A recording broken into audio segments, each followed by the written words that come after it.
Me chamo Fernando Arias, sou aluno do PPGCA da UTFPR, na linha de redes de computadores semi-distribuídos. Como tema da minha dissertação, eu tenho trabalhado ali em melhorar um protocolo de rede existente. Eu aproveitei esse interesse para fazer uma revisão sistemática como trabalho final dessa disciplina. Considerei aqui os últimos 5 anos, então, para ter uma compreensão bem macro ali do estado da arte, e entender o que o pessoal tem utilizado como metodologia, ferramenta para avaliação, entre outras características. Bom, mas por que a gente precisaria, né, de novos protocolos de rede? Os protocolos clássicos, como TCP, eles possuem limitações, pois são protocolos que foram feitos em uma outra época. Por exemplo, TCP foi projetado na década de 60 para um outro problema, e hoje as aplicações modernas têm outras características. Um outro problema que existe em protocolos existentes é a ossificação em dispositivos intermediários, ou os middle boxes, como os firewalls, roteadores ou switches, devido a esse padrão já estabelecido de décadas, né, de como funciona, por exemplo, o TCP.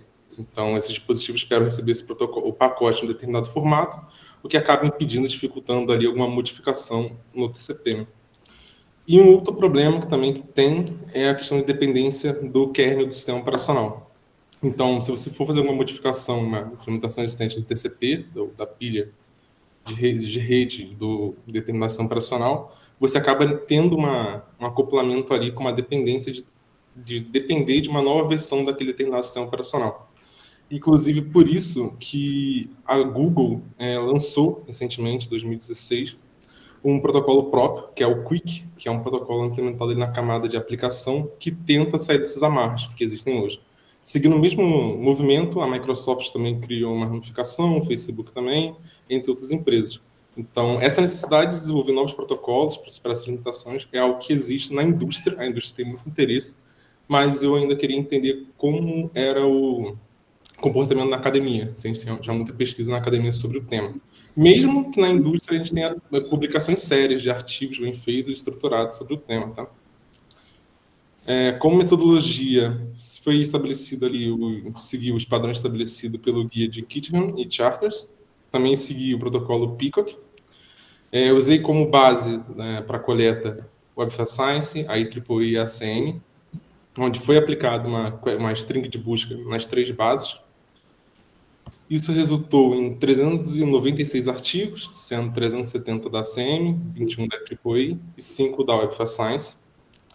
Desses artigos, a maioria acabou sendo reprovada na primeira etapa, que foi a leitura do título e do abstract, sendo 340 artigos reprovados por estarem fora do escopo, 18 por serem estudos secundários, não se tratarem primariamente de um novo design de protocolo de rede.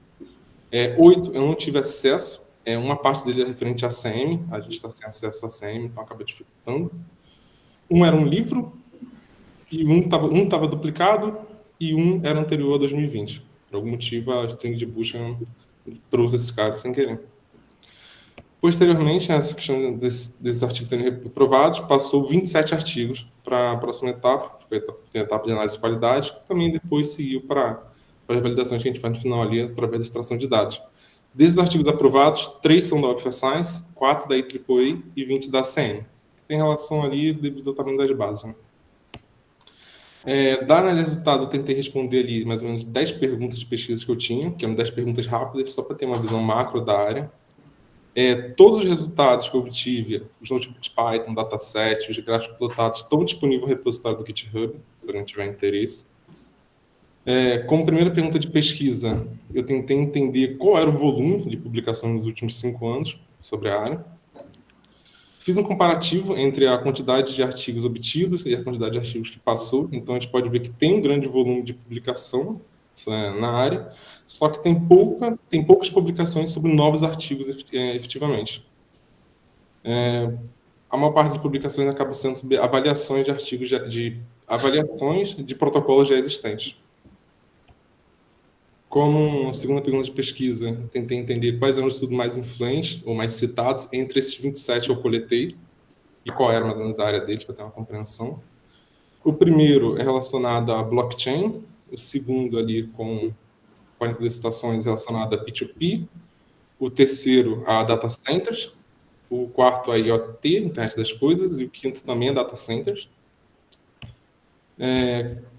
Como terceira pergunta de pesquisa foi, eu tentei entender, né, quais eram os principais veículos de publicações, periódico e conferência, para poder ter uma visibilidade de onde submeter o trabalho no futuro.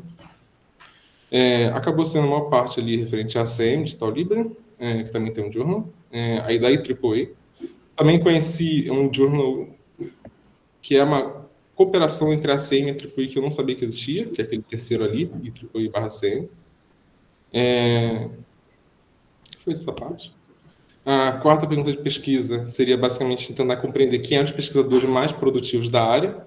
Infelizmente, eu não consegui responder essa, pois minha massa de dados era pequena e acabava que cada pesquisador só tinha uma única publicação. Então, essa aqui foi uma pergunta que eu não consegui responder ainda. Como quinta, foi identificar quais as instituições que demonstravam maior engajamento, isso público ou privado, que tinham artigos publicados ali. Então, eu defini isso a partir da quantidade de pessoas fornecidas pela instituição relacionadas à pesquisa, envolvidas em pesquisa com esse tema.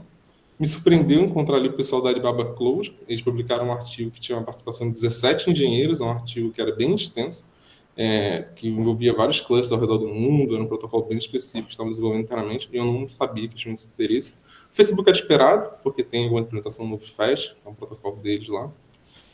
Da parte acadêmica, tem a Universidade de Cambridge, e seguida por outra universidade, né, como a Chain University e a Universidade do Norte da Dakota.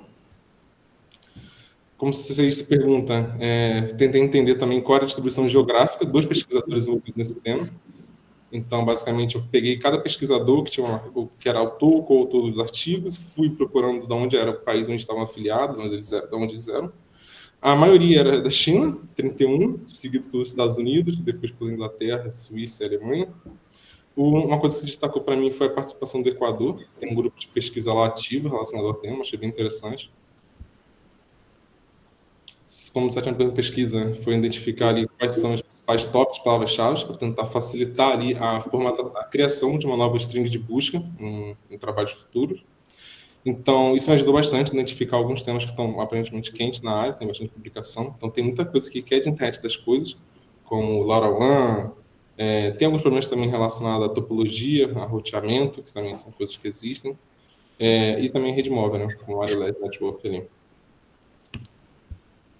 Deixa eu ver. Tá, como oitava pergunta, foi tentar identificar quais eram as metodologias, frameworks, ferramentas que estavam sendo utilizados. Eu não tive uma resposta muito boa. Eu esperava encontrar algo mais formulado, algo mais estruturado, como talvez um Design Science Research, uma metodologia mais madura, mas infelizmente nessa área na academia, pelo menos, ainda não está sendo muito utilizado. Também encontrei muito uso recorrente de Raspberry Pi para fazer a avaliação das implementações do protocolo, o que também dificulta um pouco a replicabilidade, né? Porque não dá muitos detalhes ali como foi feito. Como nona pergunta, que é a última, tentei